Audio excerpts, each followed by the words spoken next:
존 메가더라는 사람이요.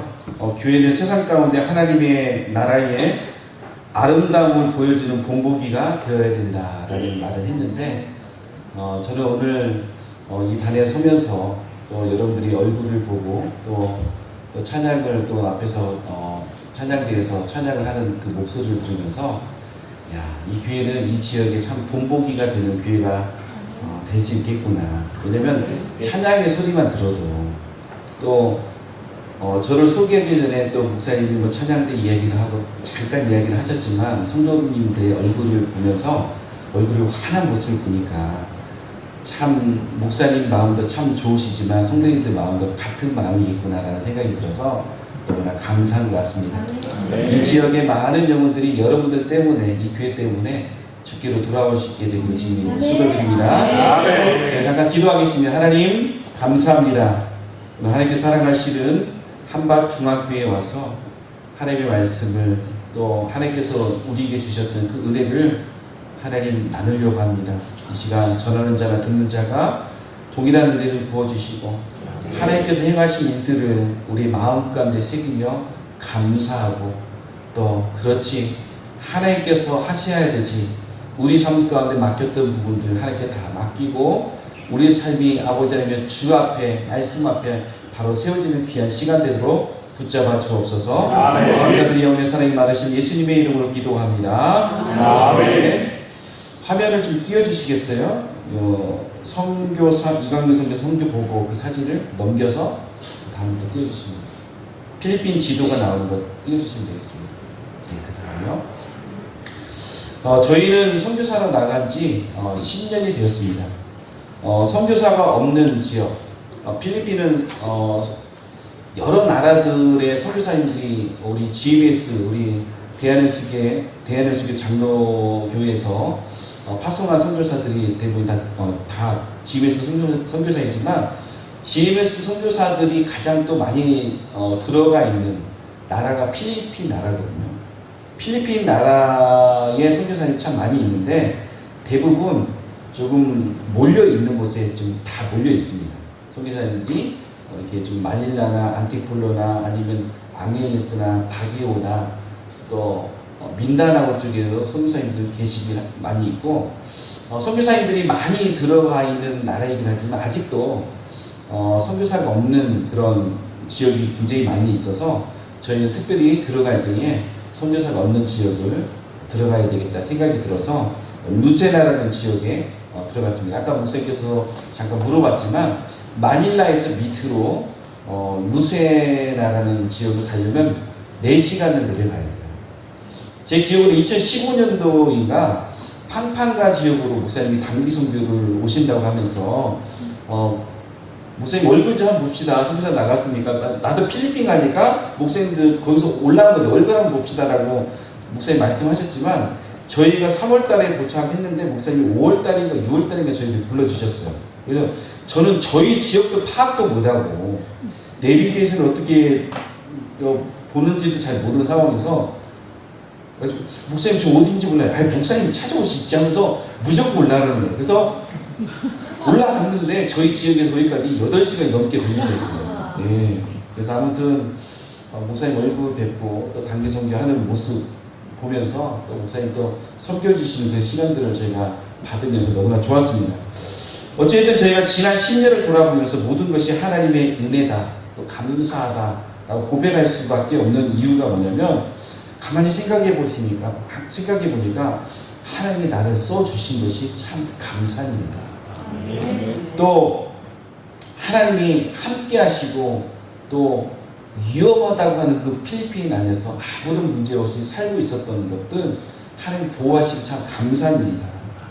또 인도하심과 축복하심과 또 사역 가운데 성령의 나타나심을 부어주셨던 걸 생각해 보니까 모든 것이 다 하나님의 은혜다라고 고백할 수밖에 없는 것 같습니다. 하지만 사실 낯설은 선교지의 삶은요 녹록지는 않았습니다. 도움을 줄 수 있는 주변에 있는 선교사가 아무도 없었거든요. 또 말도 통하지도 않고요. 또 생활 방식도 하나하나가 다 새로운 도전이었고 광야 같았고, 때로는 눈물의 골짜기를 걸어가는 것 같았습니다. 하지만 성경을 보게 되니까 이스라엘 백성들이 애굽에 나와서 광야를 지나가고 있을 때에 그 광야를 걸어가는 동안 가장 하나님의 은혜를 깊이 경험하고 하나님의 은혜를 만난 곳이 바로 광야였다는 것이죠. 불기둥으로 구름기둥으로 그들과 함께 하셨고 또 메추라기와 또한 만나를 통해서 그들의 허기를 달래주셨고 물 없는 땅에서도 반석을 쳐서 물을 내주시면서 그들을 다 먹이시고 돌보시고 함께 하셨던 것을 볼 수가 있습니다. 그러니까 광야는 하나님의 돌보심과 전능하심을 가장 가까이에서 경험하는 곳이었고 할렐루야 하나님을 아주 깊이 만나고 또 그 살아계신 하나님을 경험하는 곳이 광야였다는 것이죠. 저희는 지난 10년의 사역을 돌아보니까 사실 그러더라고요. 하나님은 단 한순간도 저희들을 홀로 두지 않으셨습니다. 하나님의 말씀을 따라갈 때마다 꼭 필요한 때에 꼭 필요한 사람들을 보내주셔서 저희를 위로하시고 힘을 내게 만들어 주셨습니다. 저희가 지치고 흔들릴 때면 아론과 훌처럼 저희 팔을 붙들어줄 이들을 하나님께서 때마다 보내주시더라고요. 그래서 저는 오늘 지난 10년의 선교지에서 저희가 어떤 마음으로 선교를 했는지 또 그 가운데서 하나님이 어떻게 역사하시고 저희를 이끄셨는지 저희가 힘이 들고 지칠 때 아론과 훌과 같은 사람을 보내셔서 어떻게 저희를 붙드시며 사역하게 하셨는지 함께 이 시간 나누기를 소원합니다. 네. 그 다음 사진 한번 넘겨주시겠어요? 그 다음이요? 예. 저희가 필리핀에 가면서 제가 모티브로 잡았던 타이틀은 뭐냐면 이왕 선교하는 거 찡그려서 하지 말고 행복한 선교 그리고 내가 그 어떤 선교사님보다 신나는 선교를 해야 되겠다 라고 해서 제가 행복한 선교, 신나는 선교를 외치면서 제가 해야 되겠다라고 하면서 그렇게 선교지를 들어갔습니다. 선교지에 들어가기 전에 제가 읽었던 책이 뭐냐면 퍼스펙티브스라는 책인데 그 책에서 보니까 대부분 선교사님들이 선교하는 대상들이 대부분 빈민가 사역이잖아요. 제가 가서 선교지에 가서 보다 보니까 이 부자 사람들을 만날 수 있는 상황이 되지 않더라고요. 그들 나름대로의 필리핀의 부자들은요, 경비들이 서 있는 그런 빌리지 안에 살고 있고요. 그 나름대로도 그 앞에 자기들이 보초를 세우는 경비까지 다 있어서 삼엄합니다. 삼엄해. 그리고 좋은 차들, 자기 기사들 두고 사는 사람들이기 때문에 그 사람들하고 접촉할 수 있는 접촉점들이 없어요. 쉽게 만날 수가 없습니다. 그런데 빈민가는 선교사가 들어가면 얼마든지 오픈되어 있거든요. 집 앞에 누가 지키는 사람도 없죠. 얼마든지 가능한 곳이 그곳인데 제가 저 책을 읽으면서 보니까 빈민가 사역을 하면서 이러한 선교사들이 가져야 될 가치관과 관점이 필요하다라는 그런 내용들이 있었습니다. 뭐냐면 절망의 빈민가와 희망의 빈민가가 존재하는데 선교사들은 선교지에 들어가서 선교할 그곳이 절망의 빈민가가 희망의 빈민가인가를 잘 판단하고 선교를 해야 된다 이거죠. 그 이유가 무엇이냐? 절망의 빈민가는요, 선교사에 들어가서 도움을 주잖아요. 쌀도 주고 옷도 나눠주고 생활할 수 있는 여건들, 장학금을 줘서 그 아이들을 키워서 생활들을 케어하면서 결국은 복음으로 예수님의 제자가 되게 하는 목적이잖아요. 그런데 절망의 빈민가로 들어가면 예를 들면 이렇게 옆으로 아기를 보듬고 왔던 엄마가 나 어려우니까 도움 좀 주세요. 쌀 좀 주세요. 도움 좀 주세요라고 했던 그 엄마가 10년이 지나도 똑같은 그만한 아기를 또 낳아서 손을 벌리고 또 도와달라고 하는 그런 곳에는 선교사들이 애를 쓰고 힘을 써도 크게 변화가 안 된다는 거예요. 그렇기 때문에 이왕이면 정말 가난을 안고 희망을 품지 않고 그냥 되는 대로 살아가는 그것 말고 이왕이면 선교사로 나갔으니 뭔가 어려운 형편의 빈민가에 살고 있지만 도시적인 그런 희망의 빈민가, 나는 어렵게 살고 있지만 내 자식 대해서는 좀 나은 삶을 살기를 원한다 라는 그러한 지역에 들어가서 사역을 해야 더 좋다, 그게 옳다 라고 내용을 말해주는 것이 바로 이 책의 내용입니다. 여러 가지 관점과 또 지침할 수 있는, 지침을 가질 수 있는 그런 내용들인데, 이 책을 보면서 그래, 절망의 빈민가, 희망의 빈민가 내가 가서 보면서 판단해야 됩니다. 제가 딱 들어가서 사역을 딱 시작하는 그곳이 절망의 빈민가는 아닐 거야 라고 생각을 하면서 사역을 시작을 했는데요, 자꾸 사역을 하면 할수록 희망의 빈민가라고 판단했던 제 판단이 이것이 절망의 빈민가였구나 라는 생각이 막 드는 거예요. 그렇지만 제가 잡았던 내용이 뭐니까, 그럼에도 불구하고 행복한 선교, 신나는 선교를 하자. 왜? 내가 복음을 들고 왔기 때문에, 영혼 구원을 하러 이곳에 왔기 때문에, 하나님께서 가장 기뻐하시는 일이 복음 증거하는 일이기 때문에 내가 절망의 빈민가든 희망의 빈민가든 그곳이 중요한 것이 아니라 바로 복음을 들고 그곳 간 곳이 복된 땅이 돼야 되고, 그들이 예수를 알게 됨으로 인해서 희망을 품고 예수 안에서 살아가는 사람들이 되어야 된다 라고 하면서 열심히 사역을 했습니다. 그 다음 사진 넘겨주시겠어요? 예. 저희가 초창기에, 다시 한번 넘겨주세요. 초창기에 사역을 하면서 성도들 선교를 하면서 복음을 증거하려고 하는데 접촉점이 없잖아요. 전도지 한 장으로 예수 믿으세요 그렇게 하기가 어렵잖아요. 근데 다행히 저희 아내가 예수병원 간호사 생활을 17년 하다가 선교지에 들어가면 딱 그만두고 갔거든요. 선교지에 딱 들어가서 보는 사람들마다 안타깝고 도움을 줘야 될 사람들이 굉장히 많았어요. 초창기에 저희가 복음을 증거하면서 돌아다니다 보니까 저희가 약도 주기도 하고 살펴주기도 하면서 했는데, 성도 한 명이 여기에 종기처럼 이렇게 막 고름이 져가지고 너무 힘들더라고요. 그래서 저희가 지나다니면서 아프겠다. 저희 사모가 그래요. 그거 꽉 짜야지 그게 아픈 것이 사라지는데 안타까운 마음을 가지고 있어요. 지나다니면 매번 전도하면서 또 신방하며 들리면서 만났는데 짜주겠다라고 하는데 무서워서 받기가 싫고 아파서도 못하겠다는 거예요. 그런데 며칠 동안 또 일주일 넘게 고생하더니 여기에 고름이 이렇게 꽉 차 있다 보니까 잠을 자려고 옆으로 누우면 고름이 이렇게 몰리는 것 같고, 그 느낌 아시죠? 그 힘든 그 고통스러움 아시죠? 뭐 이제는 고개를 들고 있어도 힘들다는 거예요. 그래서 저희를 찾아왔어요. 그 다음 사진 넘겨주세요. 찾아와가지고 그 사진 찾아와가지고 하는 말이 이거예요. 목사님, 사모님 동주 주세요. 아파 죽겠어요. 근데 겁나 죽겠어요. 그 말을 하는 거예요. 그래서 저희 사모가 그러는 거예요. 목사님, 내가 이걸 바늘 톡톡하게 꽉 짜낼 테니까 굉장히 아플 거예요. 인중 옆에 얼마나 아파요. 그러면서 제가 기도를 해주고 사모가 처치를 하기 시작하는데 소리 한 번 안 지는 거예요. 그리고 인상 한 번 안 짚어주는 거예요.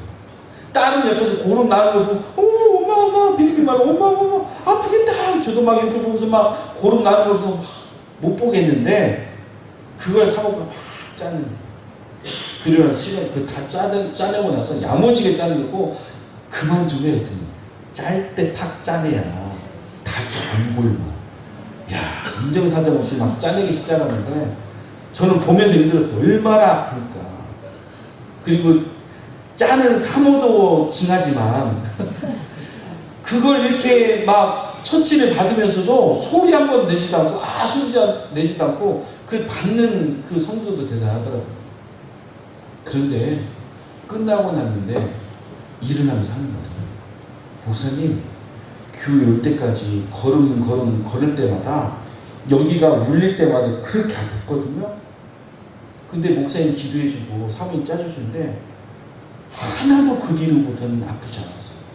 그래서 제가 신음소리 낼 필요가 없었어요. 왜냐? 안 아팠으니까.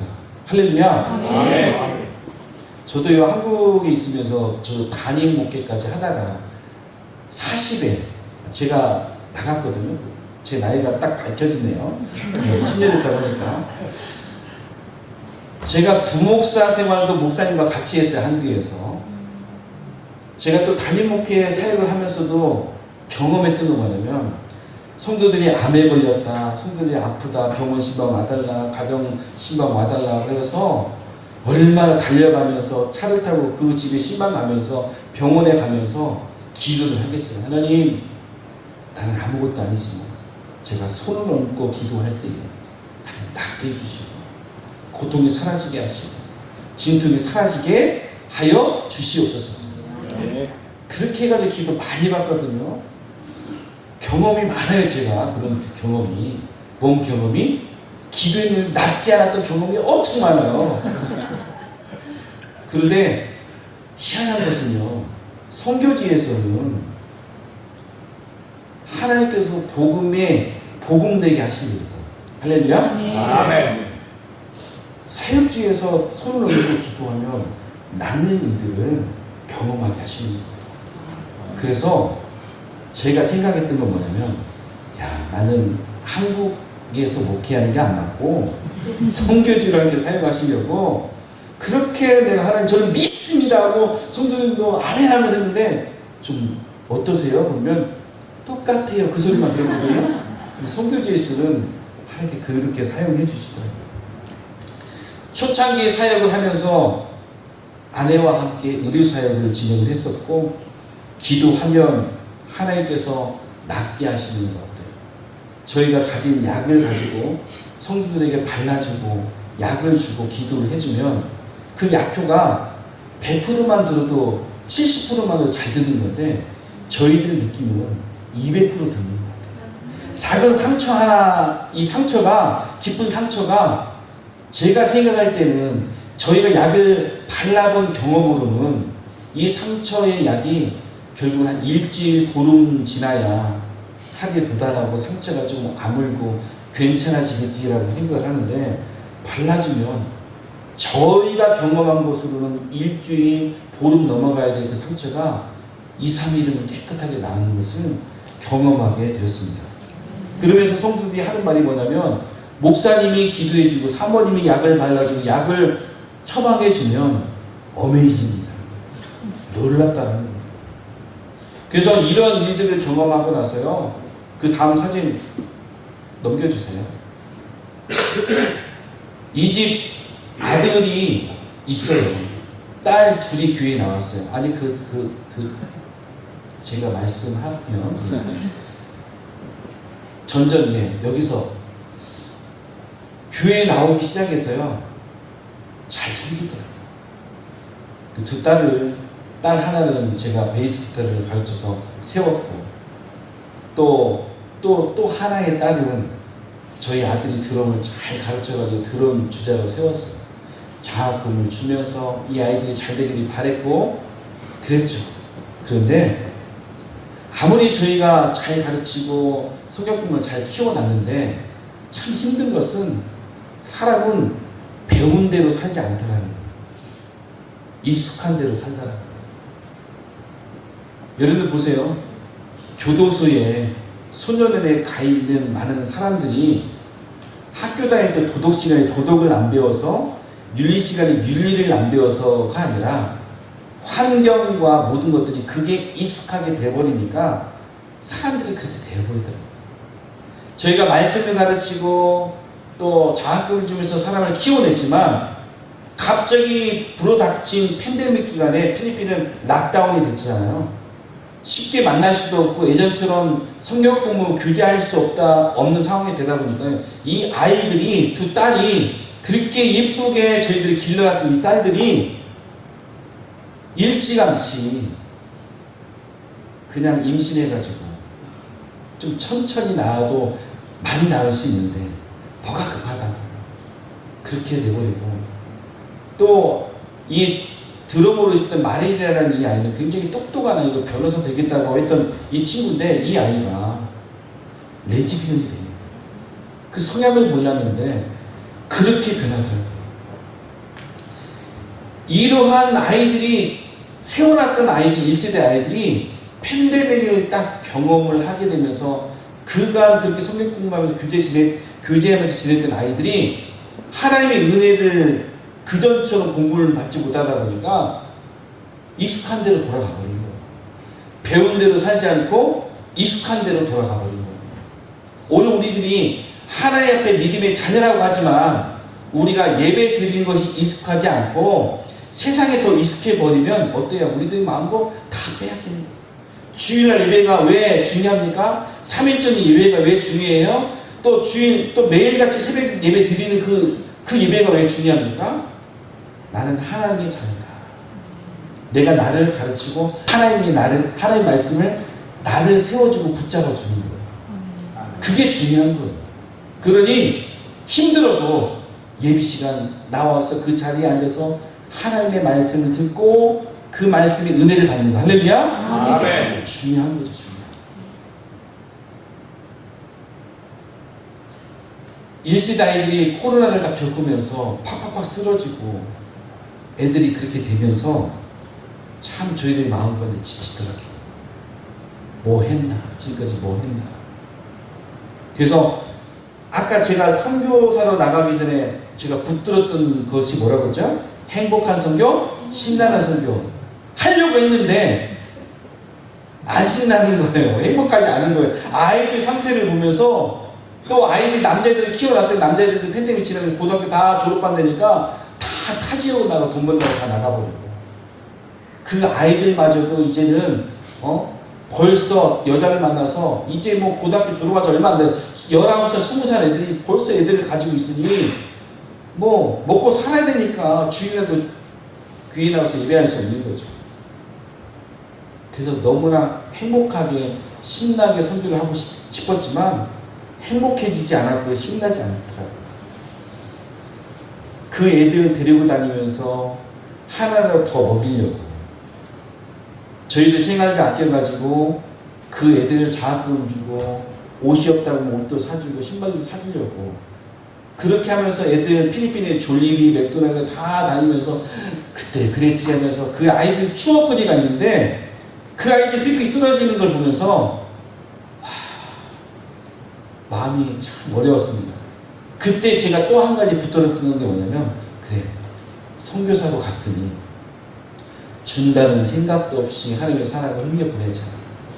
주었다는 기억도 없이 흘려보내자 라고 제 나름대로 외침을 가지면서 또 선교를 시작을 계속 하고 있었던 거죠. 그 다음 사진 넘겨주시겠어요? 그 다음 사진요.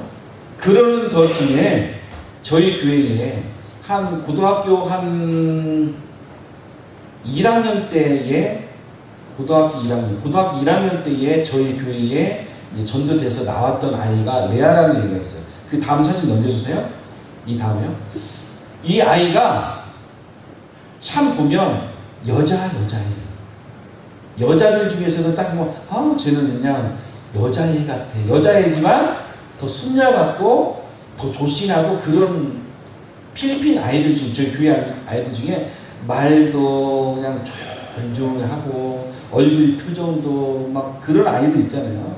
그런 아이였거든요. 이 아이를 피아노를 제가 한 4년을 가르쳤어요.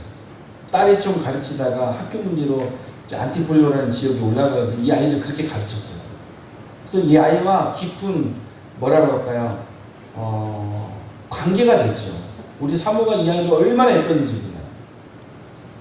근데 이 아이가 2019년도 1월달이 됐는데요. 12월달부터 그 전 18년도 12월달부터 1월달까지 얘네 엄마하고 얘가 저희들 찾아서 펑펑펑 선교사님, 목사님, 사모님 제가요 가슴에 뭐가 만져져서 병원을 갔더니 여기가 제가 나이가 이제 18살밖에 안 먹었는데 가슴에 혹이 있어서 이걸 나중에 잘못되면 도려내야 된다고 그래요. 무서워 죽겠어요. 두려워 죽겠어요. 저 아직 나이도 어린데 계속 12월 달에 또 1월 달이 됐는데 두서너 번 찾아와서 계속 그 얘기하면서 우는 거예요. 엄마도 울고 딸도 울고 어떻게 하냐고. 사실은 그 울면서 저희를 찾아온 거예요. 뭐예요? 이유가 뭐예요? 말은 안 하지만 도와주세요. 어떻게 무서워 죽겠어요. 다른 말은 말 않고 기도만 해주고 가는데 하나님께서 그것은 안 고쳐주시더라고요. 그래서 이 아이를 2019년도에 저희 교인들 4명과 함께, 이 아이까지 4명과 함께 한국에 데려왔어요. 예수병원에 가서 우리 아내가 아는 의사 선생님하고 먼저 조율이 됐죠. 수술을 해줬어요. 하나인지 알았더니 오른쪽에 2개, 왼쪽에 총 4개를 떼어냈어요. 그러면서 한국계 이곳저곳 방문하면서 교회도 구경시켜주고 관광도 시켜주고, 그리고 필리핀에 돌아가서요. 이 아이 때 그랬어요. 레아야, 또 하나님의 은혜에 내가 고쳐준 건 아니야. 하나님께서 고쳐준 거예요. 그렇지만 우리를 통해서 하신 거예요. 하나님의 은혜 절대로 잊어버리지 마. 너 대학교 졸업할 때까지 옆집 그 애들처럼 일찍 애 낳지 말고 좋은 대학교 나와서 정식으로 결혼을 해서 그리고 나서 애 낳아도 늦지 않니. 그렇게 네가 살았으면 좋겠다. 그렇게 약속할 수 있어? 그때 뭐라고 할게요? 네, 그럼요. 당연히 그래야죠, 목사님. 근데요, 이게 웬일입니까? 코로나가 딱 다가왔어요. 어른들도 사회적 거리들을 두고 있었지만 예배는 나올 수가 있는 자리. 이 아이가 피아노를 치는 날인데 키보드를 치면서 찬양팀을 섬기는 날인데 토요일날 와서 연습을 하고 주일날 같이 섬겨야 되는데 토요일날 연습 때 안 나온 거예요. 그래서 사모는 약을 챙기고 저는 기도해 주려고 동네 안에 사니까 뛰어갔죠. 토요일날은 저희가 뭐 심하게 아프다고 하니까 그때 코로나 상황이었고, 그래서 사모랑 주일날 예배 오전 예배 마치자마자 갔어요. 아무리 불러도 안 나와요. 남동생, 초등학교 남동생이 나오더라고요. 누나 어디 갔니? 누나요? 금요일날 오후에 나갔는데 남자친구 집에 가서 자고 온다고.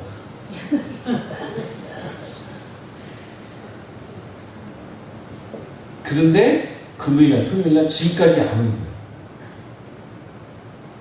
이 행복한 선교, 신나는 선교를 외치면서 준다는 생각도 없이 주었다는 기억도 없이 선교를 하려고 하는데 그 말을 들으니 제가 한국까지 데려와서 수술시켜주고 예수병원 선생님이, 의사 선생님이 50% 디스카운트 해주고 본인이 감당하겠다고 하고, 저희가 어찌됐든지 간에 여기저기 저희가 후원을 받아가지고 수술을 시켜줬건만 이 아이가 그러고 있는 거예요.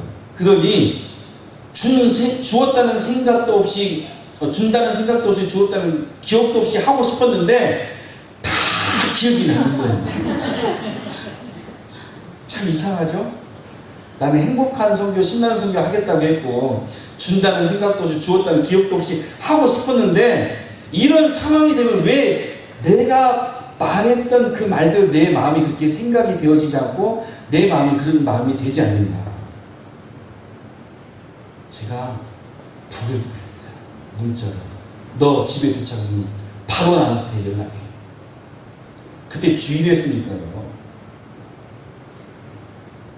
바로 연락 올 줄 알았죠.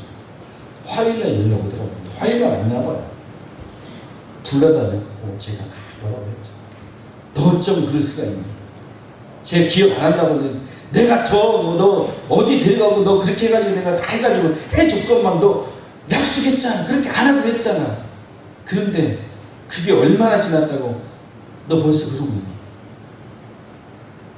그러면 그 아이의 반응이 목사님, 사모님, 세손님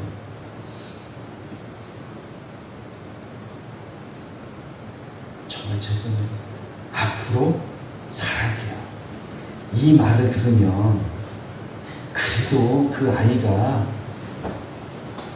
괜찮잖아. 품어줄만 하고 그래 앞으로 잘하는데. 근데 그 아이가 고개를 뻗어서 이렇게 얌전하게 생긴 애가 거기 뻗어서 들면서 목사님 사모님 그러면 장학금 주지 마세요.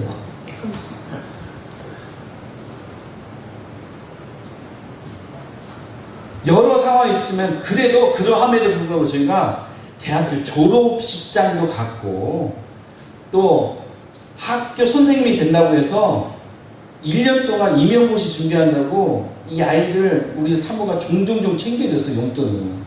옷도 후질구레하게 입고 다니니까 옷도 사입을 하고 신발도 좋은 백화점 가가지고 신발을 사주면서 했어요. 졸업식장에 갔는데요. 제 얼굴 보세요. 형태를 보세요. 제가 행복해 보이나요? 얘 때문에 얼마나 제가 아프다가 사모가 약 먹고 있나요? 가게 미호도 가야지. 임용고시 시험 보고 나서 좋은 결과를 기다렸어요. 근데 발표 날이 됐는데 아내가 굉장히 떨려하더라고요. 왜? 붙어야 돼. 자기는 기도했는지 모르겠는데 저희 사모는 그 일을 위해서 열심히 기도했거든요. 결과 날이 돼서 계속 걔들 너 합격했냐 답변이 안 와요. 일주일 지났어요. 주일에 되는데 교회를 나와야 되는데 교회를 안 나와. 가 어디 갔었어요? 야밤도주를 했대요. 초등학교만 나와도 공장에 취직할 수 있는 공장에서 일하는 곳에 대학교까지 가르쳐 놨더니 그 공장에 초등학교만 나와도 안 다녀도 다닐 수 있는 그 공장을 대학교까지 가르쳐 놨더니 그곳에 취직하고 간 거죠. 그 다음 한번 보여주시겠어요? 넘겨주세요. 요즘에 이런 말이 있죠. 직팔직군이라는 말 알죠? 빨리 넘겨주시겠습니까? 직팔직군. 이 말 뜻이 뭔지 아십니까? 직팔직군. 직팔자 지가 꾼다. 그래서 한국에서 선교사가 와서 자기를 케어하고 자기를 사랑해주고 펑펑 울면서 목사님 제가 어린 나이에 이런 상황이 됐는데 도와주세요 도와줬는데 대학교까지 가르쳐 놨더니 대학교 졸업하고 갈 수 있는 취직 자리가 가면 좋잖아요. 왜 근데 초등학교도 안 나와서도 갈 수 있는 그곳에 취직해서 그러고 있는지 너무나 안타까워요. 한 번 더 눌러주세요. 그러면서 직팔자 지가 꼬는 것을 보면 저희 마음이 쓰인 거예요. 그래서 그 아이가 사라졌는데 있을 때는 어땠냐면요. 얘가 여기 앉아있는데 보면서도 제가 설교하면서 즐겁지 않은 거예요. 얘가 사라졌더니요. 사라지면 시원할 줄 알았어요. 솔직한 말로. 항상 그 자리에 앉아있던 애가 또 그 자리에 없으니까요. 좋지도 않은 거예요. 그리고 제 속으로 뭐가 되면 진짜 직팔자 지가 꾼다. 왜 말씀으로 가르치는 말씀만 살아가야지. 그런 거죠. 그러면서 얘 때문에 진짜로 한 3년 정도는 저희의 감정이 이렇게 함몰되어가지고 기쁘지가 않은 거예요. 다른 애들이 커가면서 믿음으로 잘 서 있는데 그 아이를 생각하고 또 다른 아이들을 생각해 보면서 저희들 마음 가운데 답답한 거예요. 왜 그러고 사니? 그러고 사면서 저희 마음 가운데 행복한 선교가 아닌 것 같고 신나지 않은 상황에 한번 사진 한 번 더 넘겨주세요. 작년에 어떤 일이 일어났냐면 주일날에 갑자기 태풍이 불어닥치더니 비가 그 전날부터 엄청나게 쏟아졌거든요. 감당할 수 없는 비가. 저희 루세라라는 지역은 홍수 피해나 태풍 피해가 큰 지역이 아니에요. 항상 비껴가는 지역인데요. 주일 예배 취소 다 했는데 그러함에도 불구하고 교회에 온 사람들이 17명이 있어서 예배를 드리고 문을 탁 열었더니 순식간에 물이 닫히고 30분 만에 교회 마당이 저희 목까지 가슴까지 차 오는 거예요. 예배 드리러 왔던 성도들 차가 저렇게 반듯하게 받쳐져 있었는데 차가 둥둥 떠내려가는 상황이 된 거죠. 그 다음 넘겨주세요. 그러면서요, 복구하는데 얼마나 힘들었는지 몰라요. 4개월 넘도록. 근데요, 제가 막 물이 들어오는 상황에서 이것저것 막 뭐 교회에 뭐 떠내려가는 물건들이 있었으니까요.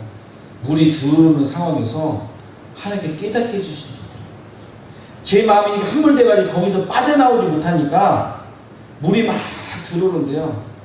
물은 돌을 넘어가고 바위를 비껴가는데 왜 너는 복음 들고 필리핀으로 간 선교사가 그 감정에 함몰되어가지고 빠져나오지 못하느냐라고 하나님께서 말씀하시는 것 같았어요. 그래서 이 홍수가 나는 상황에서 제가 제 느낌은요, 하나님 이거 하나 깨닫게 해주시려고 이 난리를 하나님 제가 그러면서 원망 많이 했어요. 근데 하나님 너무 세요. 그 다음 넘겨주시겠습니까? 그러면서 깨닫게 된 건 뭐냐면, 인도의 선교사였던 선교사가 선교는 내가 하는 것이 아니라 하나님의 사랑이 나를 통해 흐르는 것이다. 할렐루야. 그러면서 내가 한 것이 아닌 하나님의 하신 일들을 묵상하게 되더라고요. 그러면서 내가 한 것, 열심을 냈던 것이 아닌 하나님이 하신 일, 저희에게 하나님께서 하신 일들을 하나님께서 묵상하게 하시고, 제가 애들을 보면서 내가 너 맥도날드 내가 몇 번 데려갔어. 너 한국에 데려가서 내가 수술도 해주고 여기도 구경시켜 저기도 구경시켜. 제가 한 것이 있었기 때문에, 저도 열심히 한 것이 있기 때문에 본전이 생각나니까 준다는 생각도 없이 주었다는 기억도 없이 하고 싶은데, 내가 했다고 생각하니까 속이 쓰리고 함몰되었던 이 감정이 거기서 빠져나오지 못하고 있었던 거죠. 그러면서 하나님께서 기억나게 하시는 거예요. 사장님 넘겨주시겠습니까? 저희가 필리핀에 2015년도 3월 6일날 인천공항에서 출발을 했습니다. 필리핀에 도착을 했을 때가 3월 7일날이에요. 그 마닐라 공항에 새벽 시간에 도착을 했어요. 그래서 저희가 루세나라는 지역으로 바로 내려갔습니다. 왜 내려갔냐? 다른 선교사님들은 대부분 사역지, 선교지로 들어가면 대부분 수도권에서 생활을 2년 정도를 하다가 언어도 배우고 생활이나 문화를 배우고 나서 사역지를 찾아 들어갑니다. 그렇지만 대부분 그렇게 맘먹고 들어갔지만 2년 동안 자녀들을 교육을 시키다 보니 수도가 아무래도 교육시키기가 좋잖아요. 그러다 보니까 거기에 머물게 되고 그냥 목사님만 사역지에 들어갔다 나왔다 그렇게 사역하는 경우들이 많이 있습니다. 근데 제가 이렇게 보니까 2년 동안 저희도 머물게 되면서 제가 처음 마음을 먹었던 그 마음이 흐트러질 것 같아서 아예 저희는 컨테이너 박스를 이사를 시킬 때 루세나라는 지역으로 사역을 해야 될 그 지역으로 들어가게 된 거예요. 들어가게 된 거예요. 그러다 보니까 저희가 새벽에 도착해서 루세나에 도착하다 보면 새벽 4시였습니다. 문제는 무엇이냐? 컨테이너가 7시, 아침 7시에 도착했는데 저희가 이사하려고 하는 그 집으로 전기줄이 다 났다고 빌리지 않으로 큰 차가 들어가지 못하도록 막는 거예요. 사람들이. 그러니 1톤 트럭이나 트럭을 빌려서 옮기라는 거죠. 근데 루세나라는 지역은 선교사가, 저희가 아는 선교사가 하나 없어요. 도움을 줄 만한 사람이 없어요. 현지인들 저희들 아는 사람마저도 한 명도 없습니다. 그런 때에 7시부터 오후 2시까지 차를 세워놓고 가만히 앉아있는 거예요. 그 기사들이 그러는 거예요. 빨리 차 구해와야지. 안 그러면 우리 시간 지나면 그냥 이 짐 끌고 그냥 올라가겠다는 거예요. 발망 동동 굴르고 있는데 도움을 줄 만한 사람이 있나요?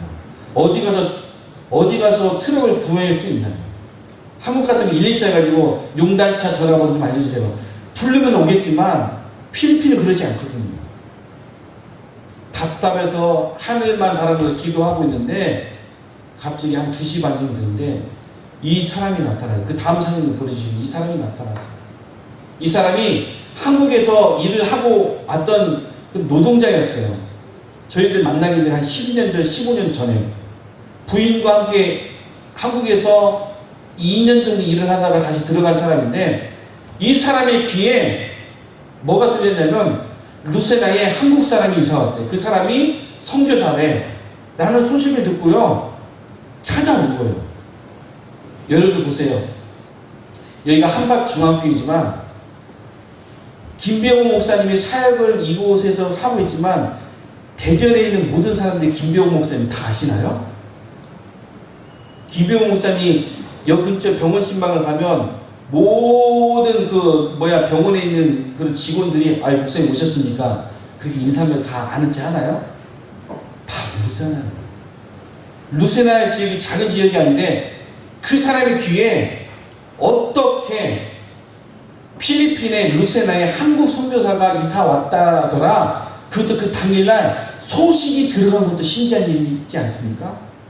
이 사람이 와가지고요. 저 옛날에 한국에서 일했던 사람이에요.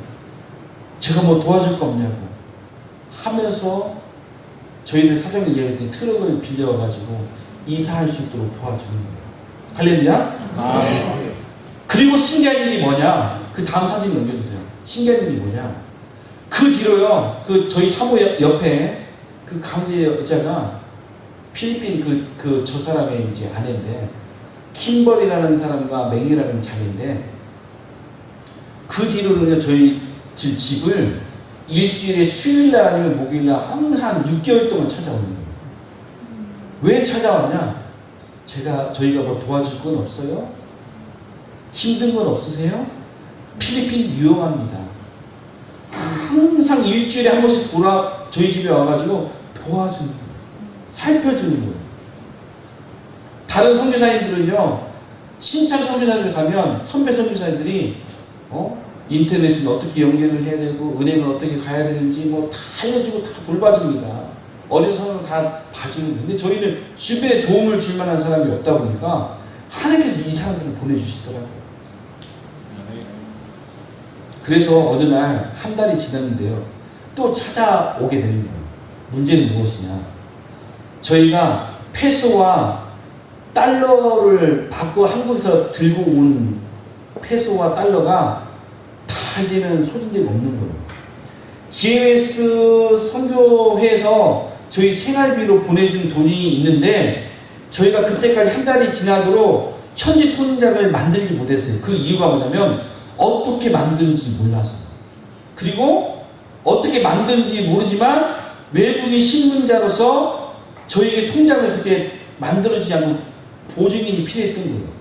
그러니 생활비가 딱 떨어졌는데 이 통장을 어떻게 만들어야 될지, 이걸 어떻게 해결해야 될지 누구한테 물어볼 사람도 없는 상황에서 이제 내일부터 돈이 없으니 돈이 없어서 통장이 있는데 그 통장에 현지 통장이 없다 보니까 뺄 수가 없으니까 저희가 어려운 사정에 놓여 있던 겁니다. 와서 뭐 도와줄 거 없냐라고 물어보는데요. 여기까지 돈 좀 빌려달라고 말하고 싶은데 만난 지 얼마나 됐다고 그 말을 할 수 있겠습니까? 근데 막 차를 타고 떠나려고 하는 사람이에요. 우리가 사실 이만저만 해서 돈이 없다. 한국 통장에 분명히 여기 통장을 못 만들다 보니까 없다라고 했더니 자기들이 돈 빌려주겠다는 거예요. 그래서 저희가 세게 나갔어요. 150만 원 정도 빌려드려요. 한 사람에서 ATM기에서 우리나라 때도 50만 원밖에 못 빼거든요. 남편과 아내가 가서 100만 원 찾아 그 다음날 찾아주세요. 저희 건네 받으면서 그런 말을 했어요. 뭘 보고 우리를 도와준다 하는 말이, 당신들을 보니까 그 돈 가지고 튈 사람은 아닐 것 같아요. 그리고 당신은 목사님이지 않냐. 예수를 믿는 다른 교회 다니는 사람이거든요. 그러면서요, 그 이후로도 계속 저희들 찾아 다음 사진 보여주세요. 저희들이 그렇게 불쌍해 보였나 봐요. 루세나라는 지역, 그 옆 지역까지 데리고 다니면서요, 식당은 여기 가서 먹어야 맛있어요. 여기가 맛집입니다. 어느 날 마닐라에 차를 태워가지고 마닐라까지 데려가는 거예요. 마닐라 안 가보셔도. 가보긴 했지만 잘 몰라요. 좋은 식당, 비싼 식당, 맛있는 식당. 저희가 내려고 하는 게 뭐라고 하냐면, 목사님, 한국말 돈 내지 마. 나 돈 많아. 그래. 간판 회사를 하고 현수막을 만드는 사람이거든요. 사업을 크게 하더라고요. 주머니에서 지갑 깨서 이렇게 하려고 하면 제 지갑을 봐요. 목사님 돈 없어. 자기의 가방 주머니요. 수금하고 온 돈을 보여주는 거예요. 자기가 돈 낸다고. 그러면서 저희를 애들 학교 일주일 동안 심을 때는요. 빛골이라는 지역에 들어가서 좋은 호텔에 잡아놓고 좋은 음식 먹여주고 관광을 다 시켜주죠. 저희를 끊임없이 돌보고 함께 했습니다. 그리고 다음 사진도 한번 넘겨주세요. 2년이 지나서 땅을 사고 교회를 지는데요. 간판과 현수막을 하는 사람이니까 제가 부탁을 했어요. 현수막을 이렇게 만들어주고 교회 간판은 이렇게 만들어주라. 들고 왔어요. 그래서 설치를 해줬어요. 그래서 제가 얼마예요? 라고 물어보니까요. 또 저를 막는 거예요. 목사님 돈 주지 마. 목사님이 돈 주면 나 불쌍해. 하나님이 나 줘야 좋아. 할렐루야. 저희를 만나면은요, 밥을 항상 사기 때문에 저희가 미안해요. 대부분 선교사라 가면 선교사는 다 밥 사거든요. 교인들 저희가 다 밥 사주거든요. 지금도 저희가 사역하면서 이 사람만 저희들 밥 사주는 사람이지, 교인들은 저희가 다 먹이고 장학금 주고 밥 사주고 졸리비 데려가고 또 뭐 이나살 데려가고 애들 다 그렇게 먹여 살리거든요. 이 사람들은 지금도 1년에 한두 번 나타나가지고 맛있는 식당이 또 생겼는데 아마 목사님 사모님 모를 것 같아서 먹었는데 생각나서 잘 살고 있는가 싶어서 왔다고 하면서 찾아와요. 그렇게 오던 어느 날 저희한테 11조라고 돈 주는 거예요. 그 돈 봉투를 열어봤더니 한국 돈으로 1,000만 원입니다. 필리핀의 노가드 현장에서 하루 날품을 해가지고 일하는 사람들이 필리핀에서는 12,500원을 벌거든요. 하루에. 1,000만 원의 돈은요, 저에게 와닿는 금액은 1억이 훨씬 넘는 금액이에요. 필리핀 사람들이. 또 저희한테 현장에서. 그 돈을 주는 거예요. 제가 그 돈을 받으면서 이 돈을 왜 주지? 11조라고 하면 하나님께 마음의 감동을 당신들에게 하나님께 헌금을 드리라고 해서 드렸는데 제가 받고 나서 그렇다고 이렇게 많이? 근데 제가 전에 기도했던 게 있거든요. 하나님, 제가 사역을 하다 보니까 학사반을 하고 싶은데 필리핀이 한국보다 전기세가 4배가 비싸니 하나님, 이 전기세만 좀 해결이 되면 학사반을 시작하는데 아이들 먹이고 보내고 하는데 어려움이 없을 것 같은데 하나님, 이 문제를 좀 해결해 주세요. 그래가지고 제가 기도하면서 선교편지를 각 교회마다 보냈어요. 이 태양광을 설치를 하려고 하면 1,000만 원이 넘는데 여러분들이 십시일반 해준다고 한다면 이 학사관을 시작하고 태양광을 설치를 하면 사역에 큰 도움이 되겠습니다 하고 선교편지 올렸는데 그 다음 선교편지 제가 보낼 때가 3, 4개월을 기다렸는데 그것에 대한 헌금이 10,000원도 안 들어오는 거예요. 제 마음이 살짝 상처를 입고 데미지를 입어서 살짝 삐져서 제가 어떻게 되냐면 다음 선교편지 할 때는 아예 그것을 내렸어요. 이건 아닌가 보구나. 학사관은 하나님께서 나중에 시작하라는 거구나. 태양광설치는 안 해야 되겠구나. 살짝 그러고 저희 마음을 내려놨는데 그 시간이 한참 흐르고 나서 한 1년 한 6개월이 지나고 나서 이 돈 뭉텅이를 가져오고 그러고 나서 돈을 받고 생각을 해보고 1,000만 원 이 돈이 하나님 왜 주셨을까 생각을 해봤더니 제가 태양광 설치를 하려고 했던 기도와 생각들, 그리고 헌금이 들어오지 않아서, 후원이 들어오지 않아서 그 마음을 적어놨던 것들이 기억이 나는 거예요. 이 돈을 바로 태양광 설치를 하고 바로 저희가 학사관을 시작할 수 있습니다. 할렐루야. 아멘. 하나님은요, 이들을 통해서 선교의 첫 단추를 잘 꿰게 하셨고요, 이들을 통해서 선교사로 걸음을 걸을 수 있도록 하나님이 처음 붙여주신 아론과 훌과 같은 사람입니다. 그래서 그 다음 사진 한번 보여주세요. 보여주세요. 이 학사관에 우리 아이들을 지금 키우고 있는 아이들인데요, 학사관 여자아이가 지금 이제 얘가 20살짜리가 됐는데 3년 전에 저희 학사관에 처음 들어와가지고 학교를 갔다 오는데 비 오는 날에 신발이 이렇게 악어처럼 벌려졌다고 테이프를 동동 감아가지고 신발을 신고 다니는 거예요. 신고 왔더라고요. 그래서 그 다음날이면 그 신발을 안 신겠지 했는데 그 신발을 일주일 넘게 신고 다니는 거예요. 그러니까 그걸 보고 있던 사모가 어떻게 하겠어요? 신발 하나 사줘야 되겠다.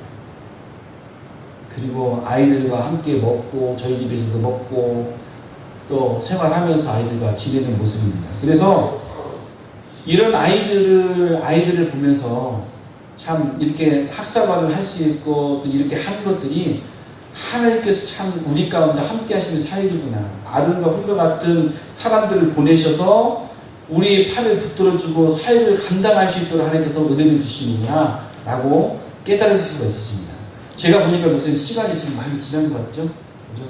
제가 준비한 거 엄청 많은데요, 제가 정리를 하겠습니다.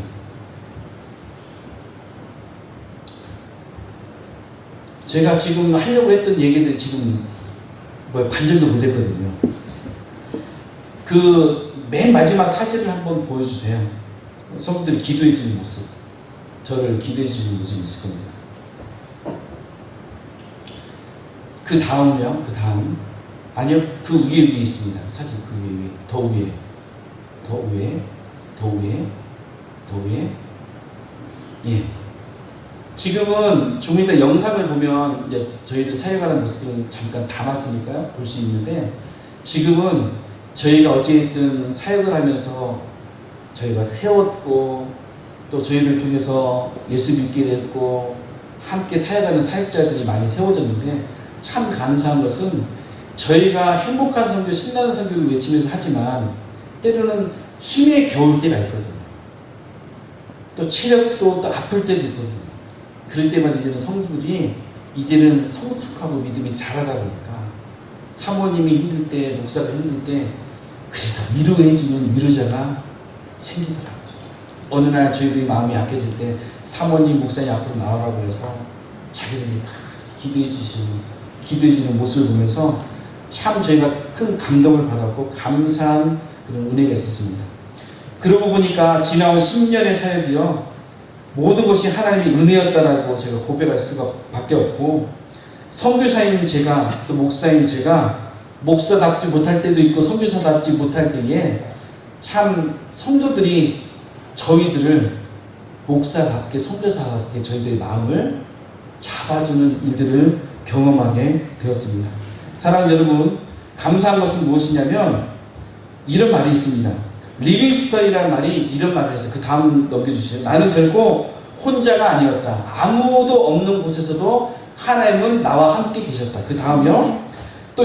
또 코리 템블이라는 사람은요, 하나님은 우리가 필요한 그 순간에 정확하게 가장 알맞는 것을 주신다.